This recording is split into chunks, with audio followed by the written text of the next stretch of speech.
Welcome to the Quantum Revenue Expansion Podcast. My name is Ursula Inc, and I'm a sales expert, strategic business coach, and USA Today bestselling author. I love sharing strategies that show you exactly how to turn your annual revenue into your monthly revenue. If you're looking to take a quantum leap in your revenue or sales, your team, your productivity, your success, and your life, then you are meant to be here. My goal in every episode is to help you take your belief that it's possible to 2x or 10x your revenue while working way less to knowing that it is happening right now. Hey everybody, welcome back to Quantum Revenue Expansion, where we talk about turning your annual revenue into your monthly revenue. Guess who I have here with me today? The amazing Rebekah Hall, who's now also officially my business partner. I'm really excited about that. We'll talk more. More is coming. More is coming as that unfolds. A lot has happened this year, a lot of exciting things. And, Rebekah and I have been chatting and, we talk a lot behind the scenes. And so for this podcast, I wanted to share the 10 lessons that transformed our businesses and our lives, because those are intertwined. So Rebekah Hall, welcome back to the show. Thanks. It's December. Why is December your favorite time of the year? You've been telling our clients all day. Why is it your favorite time of the year? Yeah, I mean, everyone's so intentional this time of year. Not everyone, though. Well, yes, they are. They're intentional on the holidays, whether it's what I'm getting for Christmas or, the celebrating, or I'm going to finally take a break because it's the end of the year.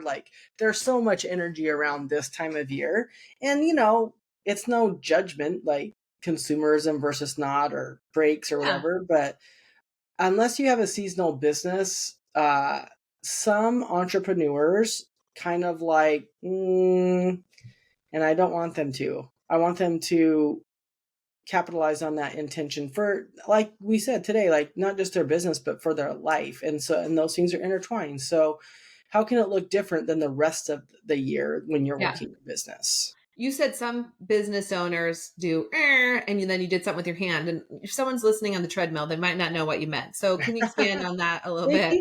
They peter out a little bit. They sandbag for the new year. I'm going to rest and then I'm going to hit the ground running Jan 1. And what do you miss out on when you do that? Connection and intention. The holidays are a time of connecting with somebody, some people, even if that person's yourself. And so, we live in a world now where we get bombarded with marketing and it's not like no one knows where to find the thing. Yeah. But it's how do you find the thing that you can get connected to? Mm-hmm. My kids, they're adults, right? But everyone here, and again, this is just personal, everyone here is over physical gifts. Right.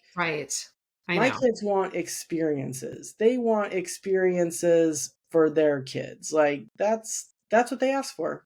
What's the experience? And since we started doing that, it's been so cool. Last year, one of our kids gave my wife and I a kunsigi.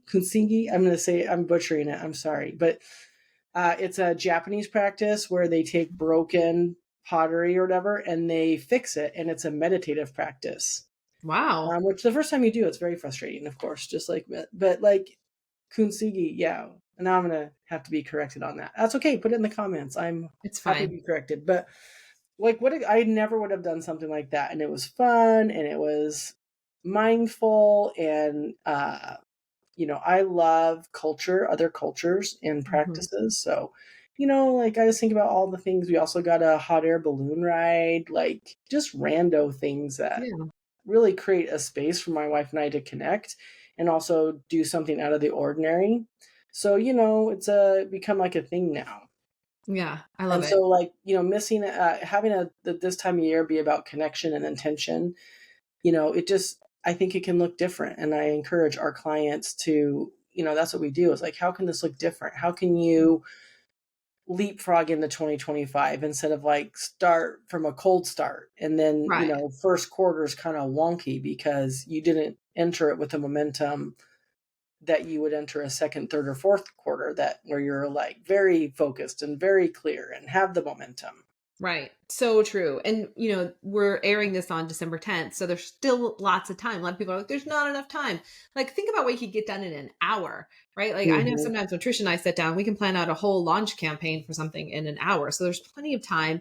And as you're saying that, I'm thinking about, like, we have a profit accelerator as this is airing, there's one tomorrow, which is too late for you to join, but we have one at the end of January. And it's already filling up because I know people, people didn't necessarily want to come in December, but they're looking at January. But we've been working on that marketing, all fourth quarter to be prepared for serving in the next year. So just, what can you do now before the year is up? And that's really why I wanted to do this because, and this is not Rebekah and Ursula on the preachy podcast. We're not looking to be preachy here. We've been traveling around the sun almost 51 years, Rebekah. Like, I'm starting to already round up. I'm like, oh my gosh, I'm almost 51.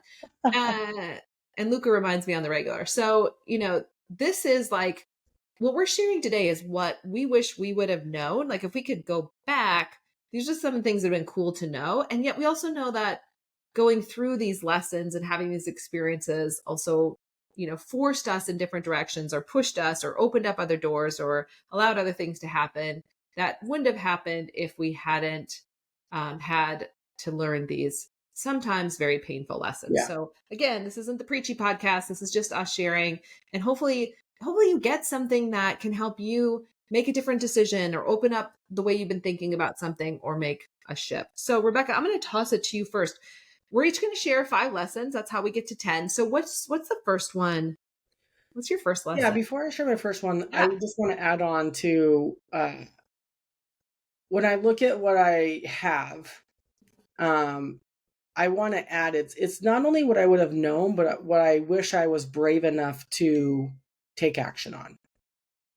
Right? Because a lot of times we know what we would like or what we should do, but we lack the bravery or courage to actually do it. I mean, how many times have you in your life like, I wish I would have said that sooner, or I wish I would have done that sooner? Like, I knew and I hesitated.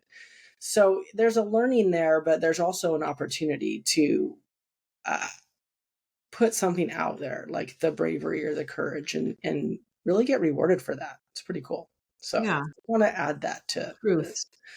So the first lesson that I put down is I wish I learned the concept of boundaries sooner. Boundaries just like let everyone know what's happening. But, when you're first starting in business, well, I tended to not have boundaries because, it's not like I was sitting on a pile of money to be like, I should start a business because I'm so bored. Like, it definitely showed up in my world. It was definitely an opportunity. I like to work for my money. I like to make an impact. And so you're just like so excited to be a business owner that you're willing to do anything or work with anybody. Or maybe you've been a business owner for a while and things like changed during COVID or something's changed about your business. And so you find yourself falling back into this pattern of being a yes person. Mm-hmm. Yes, I'll do this. No, that's not a problem.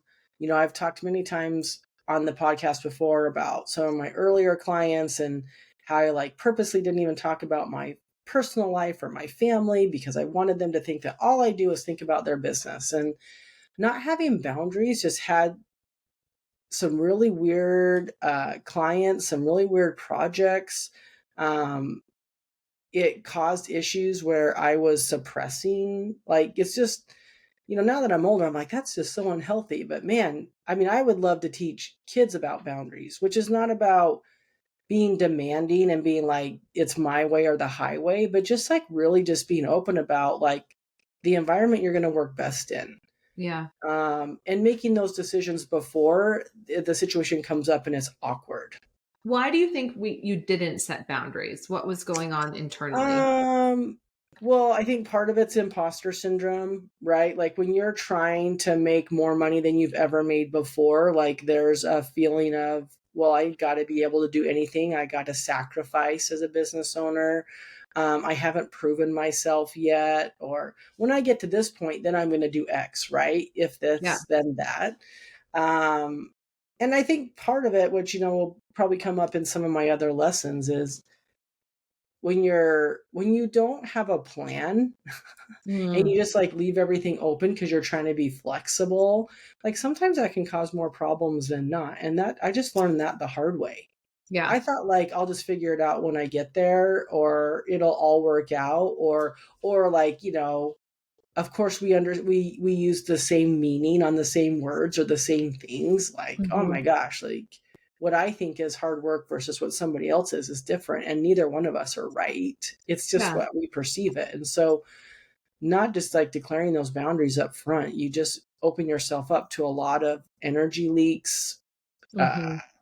Yeah, I totally feel you on this all one. That stuff. This wasn't on my list, but I probably should have been. I like to think of boundaries now as containers. Like, what's the container with this relationship or that relationship, and how do I hold my own space with that to protect my energy and all the pieces. So awesome. Okay, so you wish you would have set boundaries sooner. Love it. Okay. All right, my first one, just because we have a lot of them, we got to make sure we get through them. So when I look back, I wish I would have trusted my intuition, my gut, a lot sooner. I do now. Now I lean into my intuition. Like, that's all I do. Right. You might find me spacing off. It's like, what are you doing? I'm checking my gut. I'm turning into my intuition. And this is so interesting. You and I haven't, sometimes Rebekah and I don't have time to catch up all the time. Human design has been showing up a lot in my life through something else I've learned about called German New Medicine, Rebekah. And those two worlds actually play together in a very powerful way. Now people are combining them. And so because, our health, our well-being does connect to how we show up in the world. And as a projector, that's what I am. I lived my life as a manifesting generator, which I would have paid you $1 million because I believed I was a manifesting generator. Because of that, my energy output didn't serve me, put it that way. Right. Like it was too much, pushing boulders up hills. My best way of really creating is getting super clear on what I want to create and a little bit of allowing and waiting. And with projectors, especially, it's like waiting, waiting for the invitation. More than ever this year, like we were just talking about this, my vision board has been like what I call my projector gateway, because it's super clear and it allows me to stop forcing things to happen. Yeah. I intuit that now. I can feel into my body when I'm like, oh, I'm pushing things rather than allowing, I'm not receiving, etc. I also do, as you know, and our listeners know, like I do a lot of work on my subconscious mind. It's one of the things I specialize in with our clients. I do a lot with myself there to just notice, am I pushing or am I in that receiving mode? So all that to say, like, if I could go back 20 years, I definitely would have honed my intuitive abilities sooner. And thanks to you, I learned a lot about, what it means to be a projector in human design. Okay. What's your second one? A good lesson I learned was it's just as important to be clear about what you don't want as it is what you do want. Like we always talk about, what do you want? What are your goals? What do you want to manifest? And that's sticky. It's a sticky place because, if I said I wanted to go on vacation and the most important thing I wanted to do was like lay on the beach and have good food, it really leaves open a lot of other things, because I really can't eat good food and lay on the beach for 24 straight hours for 7 days, right? Like there's other things that happen. So, like maybe I declared that because I want relaxation, but I don't think that's happening on a Disney cruise, like with all those kids. No. Right? So it was a book I read a long time ago called The Passion Test by Chris Atwood. And that really struck me. And as soon as I got clear about, again, it's like the container, right? It's like, here's what I want and here's what I don't want. When you bookend that, you actually get a really clear picture of like the idea or the possibility and actually how that plays out. right? And so, like I do this with our clients in the 720 program. Like the 720 program around time management is not just about how to get things done. It's not just about how to, like what you should be doing in your business to make your business successful. It's like, how are you managing the 168 hours a week that we all have? Yeah. We all have the same time. Mm-hmm. So, how do you track all of that, even if it's like sleep time or Candy Crush time or whatever, right? Game playing. It's just as important. So I think that's where I was able to develop that, was like, be clear about what you don't want. Yeah. So I've used that a lot, like when I'm thinking about what I want, and I'm like, but what's the other side of that? Yeah. So good. So good. I just talked about that today. I was referencing Michael Loget's work. He wrote the book Law of Attraction. He was on the radio shows with Oprah. He was one of the Law of Attraction people that Oprah actually kept in her circle for a long time. But anyway, he talks about that a lot. It's like, you got to figure out what you don't want first, right? Like, what do I not want? It's so hard to write your goals down. I don't know. But if you write down 10 things you don't want right now, I guarantee you on the other side of that, there's what you do want. Exactly. And then one of our mentors who we shared used to always talk about, what are you tolerating, right? She talked about that till the cows came home. Like, what are you tolerating? And when you ask that question, you dig into that. Like, unfortunately, a lot of us are tolerating a lot of junk. We're tolerating, I mean, we were just talking with clients today who are tolerating team members who aren't doing anything, right? And like, what does that do to your business? So taking an inventory of what you don't want, as you said, Rebekah, and really what you're tolerating would be a powerful way to figure out what you do want before 2025 begins. Yeah. Awesome. What about you? What's your number 2? This kind of seems obvious, and I think I'm going to have to unpack it a little bit, but it didn't occur to me that my number 1 job as a CEO is just to make decisions all day. Until I heard someone say it on a podcast, because there'd be days when I was exhausted because I was in the spin. And back in the day, I'd spend a lot of time in not knowing or not trusting myself or not using my intuition, right? And then I'd have to go out and ask somebody else what they thought. And that takes a lot of time. And then I heard a woman, a business owner, I think she was a coach. This was probably 5 or 6 years ago. And she's just like, somebody's asked her, like, what do you do all day? And she's like, I make decisions.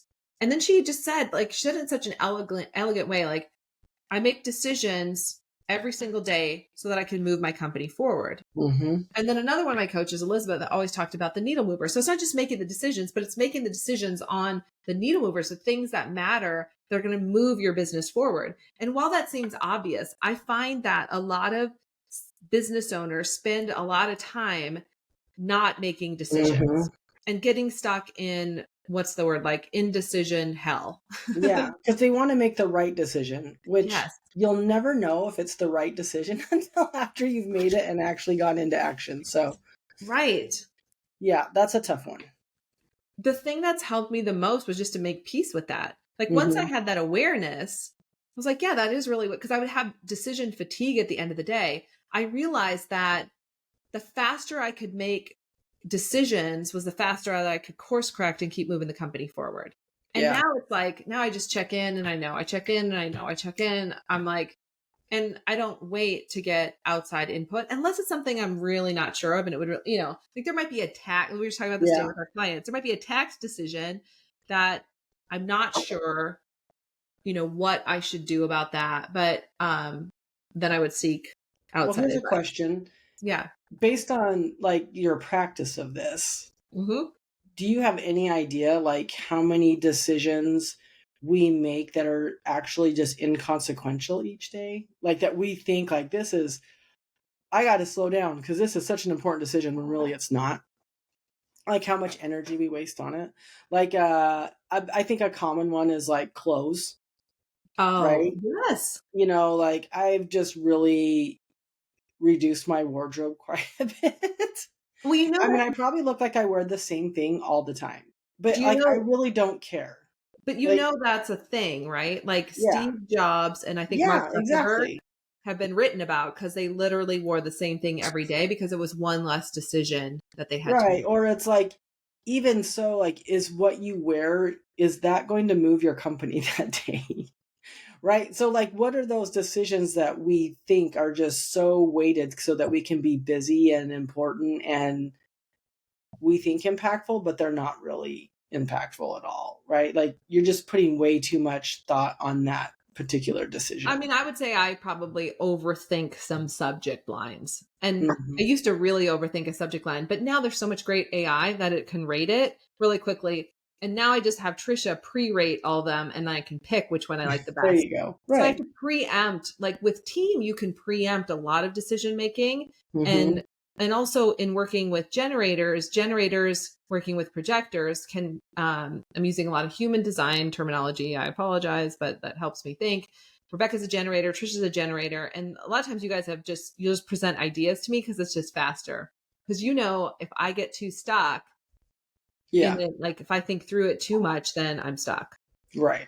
I mean, what other decisions are inconsequential that you deal with? Like what else, like for business owners, and how could they move through them faster? Okay, so here's one that I think, not that it's inconsequential, but Yeah. when people are trying to choose a CRM Yes. or like a Oh, logo, or like, okay, so like we just created a new business and I literally called Trisha. I'm like, hey, I need these two colors and I want this aspect, like send me like, and I know she ran it through AI, she did. right? But like literally it took her less than 20 minutes and she's like, here's 6 options. And it's like, just pick one. Yeah. Like, if someone's gonna not work with us because they're like, oh my gosh, the logo, Right. I can't do it, right? Or like, so a lot of people will like hang on like marketing, like the name of my company. I'm like, just make it not be offensive and like move on with your life, right? So I think sometimes people drag their feet on like those type of decisions. Yeah. That they think are so important, the name of my company or the logo, or like I see that a lot. I kind of poo-poo that a little bit. Like, just figure it out. Like, Well, no yeah. one's gonna call most of you by your business name. The other thing is you can change it.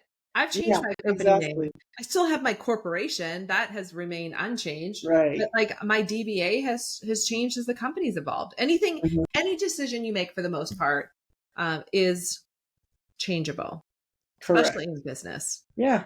So make the decision, test it, and then course correct. Like that's the piece that you got to keep doing. Yeah. Okay.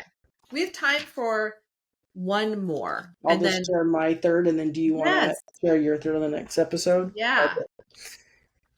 All right. See. Um. So, one thing that was important, it's not just about working hard.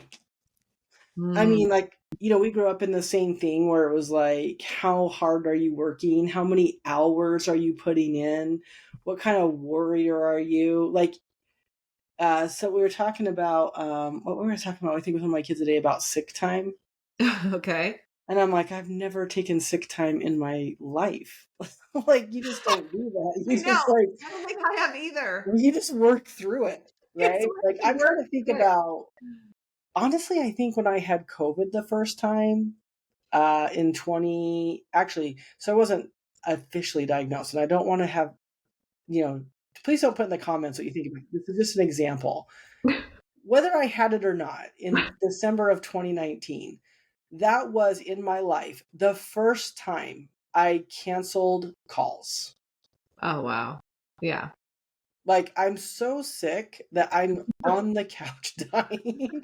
I can't even take a call, which I'm dying then at that point. But like, in my career of doing events, like I've done events sick Yeah. where I'm like, steam showering my head so that I can go, so I can like go do this show all day. Like, Oh, I we're passing remember. around remedies. Like, what do you do?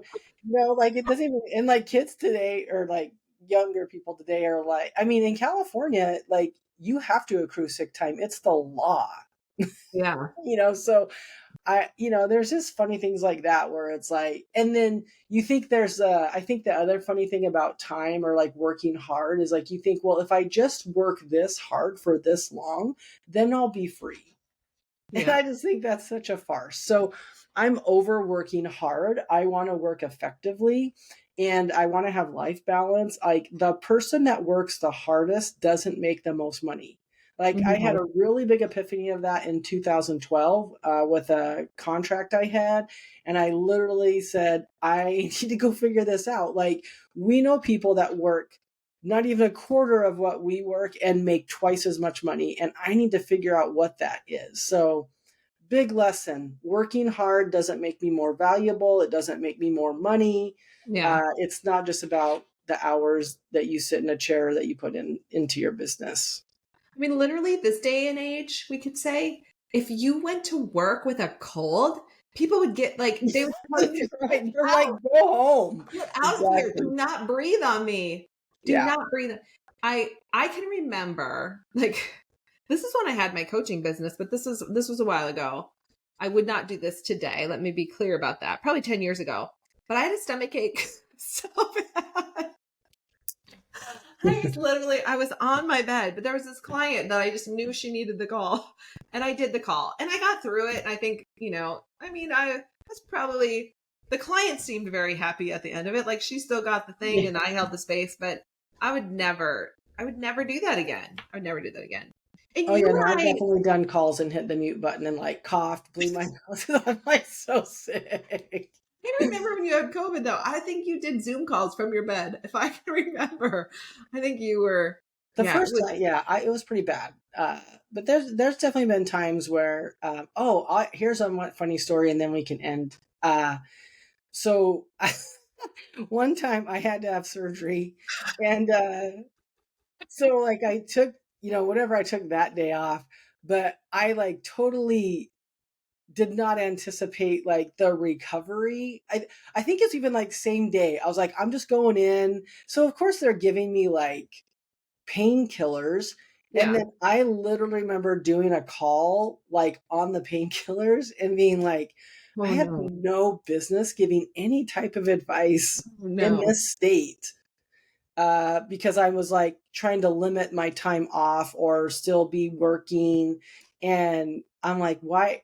I think even the team had come back and they're like, this is what you said on that call. And I was like, oh, that was not okay. Or, whatever it was. But yeah, ridiculous badge of honor that I'm glad the next generation is like, that's just really ridiculous and unnecessary. Yeah. I'm going to blame that on we are both of Generation X. We're proud Gen Xers though. We really are proud. We've also learned a lot from the new generations coming in. So if you're younger than us, we thank you for the new lessons that we're getting that we wish we'd have known back then. And the other piece too, that I just want to highlight that you said was it's working harder does not make you more money. Mm-hmm. And in the work that we do with our clients, I mean, that is the number one thing we're looking at is like, where are they putting effort and time into that's getting them no results? In fact, that's the whole premise of the Profit Accelerator. It's like, how much money do you want to make? How much money do you want to pay yourself? And why isn't that happening? Like, what are the three bottlenecks that are keeping you stuck? That's what has to shift to open up that space for you to be able to work a lot less. Like our clients today, they're like 25 hours, right? 25 hours or less. That's the sweet spot they want to be. And you and I, like 20 years ago, that was like, there would have been so much shame in that game. Like we weren't allowed to work 25 hours. Exactly. We'd have been the laughing stock of our town. So we've come a long way. Remember those cigarette commercials that women, I don't know, long cigarettes, and it was like, oh, Virginia Slims. It's always women. We've come a long way. Anyway, we've come a long way. So that's where we're going to end this episode, because we are a 30-minute show. We're going to hold, and we're going to bring you part 2 next week of the balance of the 10 lessons. So 5 more lessons that we learned. So come back, have some fun with us, grab your coffee and tea, and join us. And for now, make this your most epic week yet. Thank you so much for tuning into today's episode. If you loved what you heard, be sure to leave a review on iTunes so I know what you like and can create content that guides you to up-level your business even more. If you want more strategic business tips, follow me on social media. You'll find me on Instagram, Facebook, TikTok, YouTube, and LinkedIn, and you can visit my website at www.ursulainc.co. I love being on this journey with you and can't wait to connect with you on the next episode. In the meantime, make this your most epic month yet.